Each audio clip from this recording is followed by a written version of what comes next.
سلامونه درنو لیدونکو، نن ویډیو کې درته وایم چې نیلم ګل ولې پولیسو نیولی، خو د ویډیو د شروع کېدو نه مخکې زما چینل حتما سبسکرایب کړئ. د پاکستاني رسنیو د راپورونو پر وینا چې د پښتو سندرو نوموتی هنرمند نیلم ګل په پاکستان کې د پولیسو له لوري نیول شوې ده، چې د نوموړي د نیول کېدو علت یادو رسنیو د هوایي ډزو کول یاد کړي دي. تر دې دمه پورې دا څرګنده شوې نه ده چې دا هوایي ډزې نیلم ګل کړي دي او که د هغوی د کورنۍ کوم بل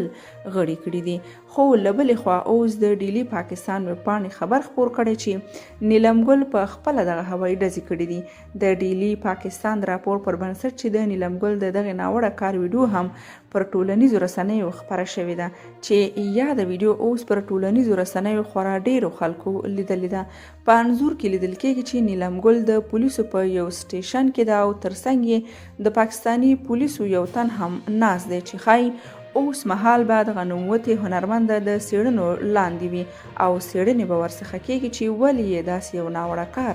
ترسره کړی دی.